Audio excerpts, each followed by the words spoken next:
よし、オッケー。ストームアリーナハンマバキよりハンマ裕次郎の紹介。ストームアリーナは同メーカーであるストームコレクティブルズからの派生ブランドで、コレクティブルズより小型の12分の1スケールでシリーズ展開していくというもの。ストリートファイターシリーズに続いてバッキシリーズも参戦ですね。よし、では開けていくぜ。どんな感じでしょうかね。大きさがちょっと気になっているんですが、よいしょ、出てこい出てこい。ハンマゆうちゃんとスタンドが飛び出してきまして、おー、いいな、いいっすね。おー、かっこいい。よし、ではね、中身の方すべて取り出していく。はい、では取り出しまして、早速比較なんですが、こちらはストームコレクティブルズのハンマ裕次郎。大きさ以外の大きな違いは衣服ですね。コレクティブルズの方はファブリック製、アリーナの方は造形のそれ。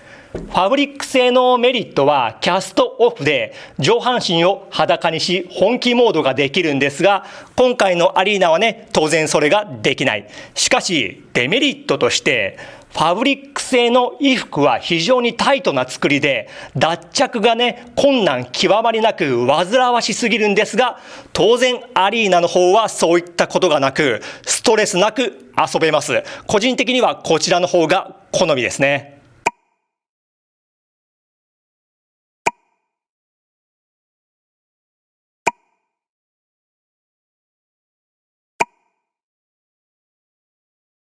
ちなみにストームコレクティブルズのバキと並べるとこんな感じ。そんなハンマーのゆうちゃん何センチぐらいあるんでしょうかね。位置を合わせるとだいたい16センチいくかいかないかくらいか。個人的に全体的に小さく感じる方、もうちょっと大型にしてほしかった。後でいろんなメーカーのフィギュアと比べてみるんですが、それらと絡ませて遊ぶ場合ちょっとね、違和感あるかな。まあね、メーカーとしてはそんなこと預かり知らんことと思うんですが、でもこれ単体で見た場合、火のつけどころは全くもってありません。衣服の上からでも認知できすぎる各部隆起した筋肉造形。原作コミックの再現度は完璧。素晴らしいですね。いや、本当に完璧です。頭部を見てみよう。何回も言いますが、ここも完璧ですね。これデジタルプリント使われているのかな、ちょっとわかりませんけど、使われていたとすれば素晴らしい精度だし、使われていないとすればなおのこと凄まじい精度。このエラの造形ね、原作である時期から描写されるようになった陰影がはっきりとしたエラが完璧に再現。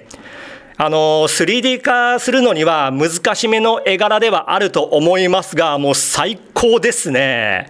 そしてこの髪の毛の再現度もすごいですね。造形、塗装ともに素晴らしい作り込み。サイズが大きいコレクティブルズより出来がいいってこれどういうことなんだ？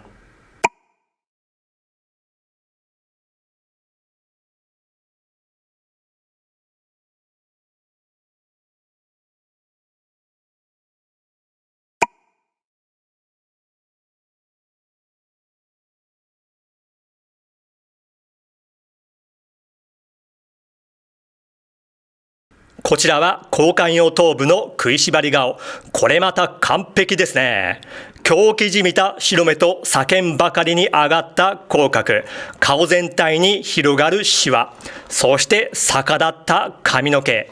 原作で裕次郎がよく見せる表情で、アクションさせるには最高の頭部パーツ。コレクティブルズと比べても何ら遜色ありません。叫び顔よりもこの食いしばりの方が好きなんで、個人的にも嬉しいぜ。交換用頭部パーツはこれのみなんですが、不満は全くありません。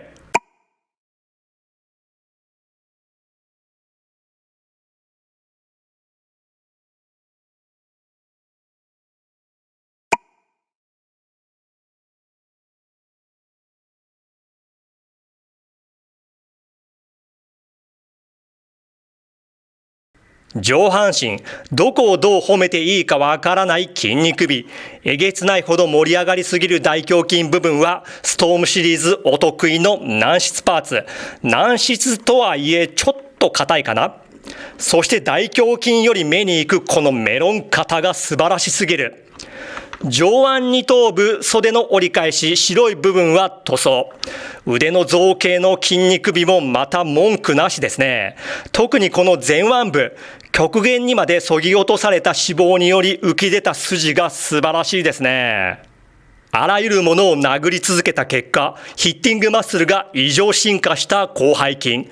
下半身、過ごしやすそうなゆったりとしたボトムをこれまた完璧に再現。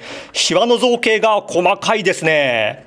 カンフーシューズもしっかりと造形塗装。可動範囲、まずは頭部。接続箇所はまず頭でボールジョイントで、この首の付け根、ここもボールジョイントかな。それを踏まえて、上はここまでいけて、うつむきこうで、ぐりぐり傾き取れますね。上半身、まず肩にバタフライ機構があって、これぐらい動きまして、腕はこうでぐるりと一周回って、腕の付け根で回り、二の腕バイセップスがあって、肘がここまでいけて、手首はこのような可動ですね。胴体、接続箇所は胸でボールジョイント、お腹で縦軸のみ、そして腰でボールジョイント。それらを踏まえて、後ろへはここまでいけて、うつむきがここまでできて、ぐりぐり傾き取れますね。下半身、股関節に引き出し機構があって、これぐらいの可動域。引き出した状態で前へはここまでいけて、後ろへはここまでというか、これまたぐるりと一周できそうですね。股割りがここまでできて、ももにロールがあって、膝がここまでいけて、この服の絞りの部分での可動はなし。足首、後ろへはこうで、前へはここで、傾きがちょっとしづらいかな。つま先可動はあります。交換用手首パーツは形状の違う開き手がそれぞれ左右分と、ストームシリーズおなじみのスタンドですね。これはちょっと割愛させていただく。それではいつものサイズ比較、フィギュアーツ仮面ライダー真骨頂新1号とマーベルレジェンドアイアンスパイダーマンコミックバージョン。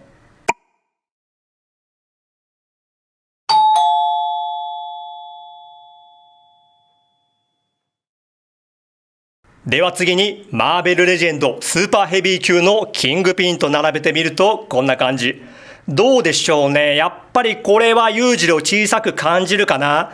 まあでも原作コミックでこういうケレン味たっぷりの描写もあるんで、ありっちゃありかな。さあまずこの戦いどうなる。このカードはぜひ見たいですね。裕次郎ね、いつものように余裕かましていたら危ないぜ。フィスクはね、汚い手もガンガン使うんで、裕次郎を相手にするなら、どこかしらに部下を忍ばせ配置させてもいるだろうて。しかもその部下は生中なやつではなく、ブルズアイなどのスーパーヴィランだろうしね。何より単純にフィスク自体が並外れた強さなんで、裕次郎最初からトップギアでいかないと足元救われる。しかしね、裕次郎の悪鬼羅刹さえ恐れおののく迅速の打突は、差し物フィックスといえど完全防御は難しいだろうね。お次は、こちらはバンダイ SH フィギュアーツのストリートファイターの竜。で、こちらが今回と同シリーズのストームアリーナのストリートファイター0の竜ですね。並べるとこんな感じ。名勝負製造機の竜。さあこのカードはどうだ。竜は格闘ゲームのキャラクターなんでどうしても負けた場合の想像ができてしまうんですが、しかしね、裏を返せば竜は常に自分より強い相手と戦い続けてきた。しかもそのどれも自分よりはるかに体重が重いやつばかり。歴戦の猛者でその戦歴は宇宙レベルであり、パワーインフレのマーベル界に揉みに揉まれまくってきた。片や裕次郎は強すぎるゆえ、スパーリングパートナーがいないっぽいんですよね。常に限界を超えたトレーニングができているかどうか、自主トレと呼ばれているものはしていると思うんですが、ただね、裕次郎ってまだ身体能力的にピークに達していなくて、未だ成長期にあるらしいから、その辺は大丈夫なのかな。で、龍は殺意の波動モードがあり、追い詰められてからの底力は計り知れない。さあ、果たしてどうなる？次に、こちらはバンダイ SH フィギュアーツ鉄拳の和也ですね。これはいいサイズ感ですね。和也がフィギュアーツとしては小さめに作られているんで、それが功を奏してか、この裕次郎とはバッチリ合いますね。いや、この並びは個人的にやばいですね。めっちゃいい。さあ、このカード、三島流喧嘩空手対戦場格闘術。これはかなりリアル寄りな戦いになって見応えめっちゃありそうですね。龍同様和也もゲームキャラなんで、負けた場合の想像がつくにはつくんですが、全体的な試合運びは裕次郎優勢に進むと思うかな。でもね、和也にはデビルモードがあるんで、しょっぱな目からビームかまして奇戦制するなどして精神的に有利に立てたりする。ファーストタッチ以下で数勢が変わるので、試合展開が目まぐるしく変わりそうですね。では次に、こちらはメディコスの彫像稼働のケンシロウ。すいません。世代的に比較する商品に偏りがありますね。怪人8号とかチェーンソーマンとかあるんですが、今手元になくて申し訳ない。で、これはちょっとサイズ合わなすぎますね。この戦いはどうなるか。まず言えるのがね、ケンシロウが使う人体の経絡飛行と言われる箇所を突き、肉体を内部から破壊せしめる北斗神拳。これね、裕次郎には効かないと思うね。飛行を使われたとしても、体内の血流と神経伝達、そして気の流れを操り、内部破壊をうまくいなし回避するでしょうね、裕次郎。それに裕次郎は情報通で非常に博識でもあるので、北斗神拳そのものの知識も海洋あたりから仕入れてるかもしれない。でもね、北斗神拳をバキの世界に当てはめた場合、乱世ではないのに加え、一子相伝の秘匿中の秘匿の暗殺権ゆえ、指し物海洋も認知していない可能性があるかな。となると、単純に己の部に頼んだゼロ距離戦になり、これまた凄まじい戦いになりそうかな。ただですね、ケンシロウはユリアが後ろにいるかいないかでスペックが上下しそう。ユリアがいるならバフかかって、特に防御力面が飛躍的に上がって、裕次郎のランダ連打雨あられの打突食らっても立ち上がりますよね、絶対。生きてユリアに会うんだって。面食らう裕次郎が見れるかも。片やユリアがいない場合ね、下手すればデバフかかって大幅なスペックダウンにつながるっぽいですよね。さらにもっと深読みすれば、裕次郎はね、そんなデバフかかったケンシロウを見て、戦う相手に値しない力量を看破し、戦いを放棄するかもしれないですね。となると、不戦勝でケンシロウの勝ちとかもあるかな。ちょっとうがちすぎる見方か。ケンシロウを引っ張り出したついでに、同じく彫像稼働のジョジョの奇妙な冒険第5部の主人公、ジョルノ・ジョバーナと並べてみました。これはそこそこいいサイズ感かな。さあ、どうだ。この戦いはどうなる。まず普通に考えたら、ジョルノに勝機はほぼないでしょう。しかし、そうですね。ジョルノにはスタンドという、スタンド使い以外には目に見えない超強力な守護霊を使います。これでジョルノ圧倒的かと思いきや、これ本当に個人的な解釈なんですが、裕次郎、スタンド認識できると思いますね。見えるんじゃなくて認識ね。っていうか、バキという作品に登場する主なキャラクターはほとんどスタンドを認識できるんじゃないかな。主人公のバキと渋川なんかはスタンド絶対見えると思いませんか？しかし、認識はできたとしてもスタンドには触れることができないので、スタンド攻撃を防御したりさばいたりすることは不可能。となると裕次郎、回避一択のみで戦うことになるので、間合いを詰めてのジョルノ本体へのダイレクトアタックで短期決戦に挑むでしょうね。スタンドは物理防御できてしまうようなので、相手の攻撃は受けさばきができなくて自分の攻撃は防御されてしまうという困惑しそうな裕次郎。ジョルノは先の先まで読む策士、スタンド能力を最大限まで活かした絡め手と近距離パワー型による力攻め双方織り交ぜた多彩な戦法をしてきそうですよね。裕次郎の方もジョルノの動きに対して適宜対応するので、ジョジョの原作よろしく頭脳戦にもなりそうですよね。でも俺たち観客としては何が起こっているのかわからないので試合展開はしょっぱくなりそうなんですが、猪木あり戦のように後々評価されるかもしれないですね。ではこちらはバンダイ SH フィギュアーツドラゴンボールの悟空ですね。個人的に一番好きな素体、地球育ちのサイヤ人バージョンです。これもいいサイズ感ですね。さあ来ました。今回比較している中でもメインイベントと言えるこの戦い。まず悟空としては空中で気弾連発さえしていれば勝機は格段に上がる。自分がセコンドならそう進言しますね。裕次郎も負けじとつぶてなどの投擲物使ったり、その辺の建造物や岩場からの三角飛びで空中戦もこなせそうで、いろいろ対応はできそうなんですが、いかんせん下方からの攻めは不利にならざるを得ない。がしかし、性格上悟空なら絶対地上戦に付き合うと思うので、そうなった場合、熱戦烈戦超激戦な展開になりそうですね。惑星破壊レベル級のサイヤ人相手でも肉弾戦なら裕次郎は絶対立ち会える。裕次郎はサイヤ人同様戦いの中で進化するとも言われているんで、サイヤ人のフォームチェンジによるパワーアップにも対応できるでしょうね。それにサイヤ人といえど人体構造は人間のそれっぽいので、急所をつけばあるいはって感じか。モーションが大きいカメハメハなんぞは打たせんよ裕次郎は。次にこちらは海洋堂アメイジング山口の埼玉。アメ山の他の商品も埼玉の大きさに準じているんで、アメ山キャラならこれくらいのサイズ感。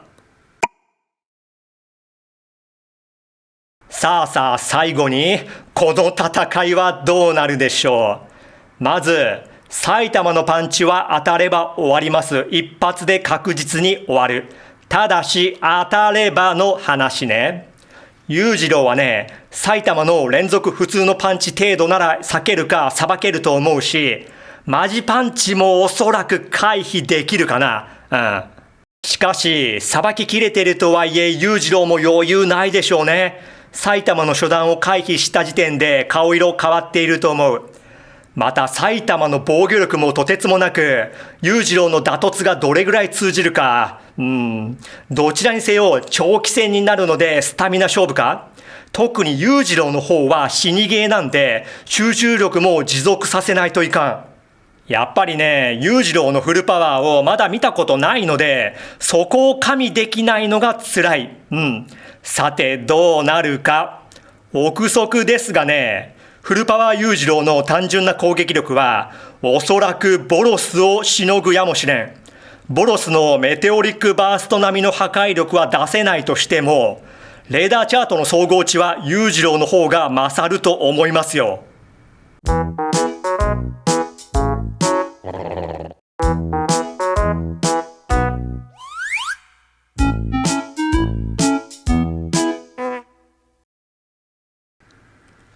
はい、終わります。今回も本当にありがとう。バイビー。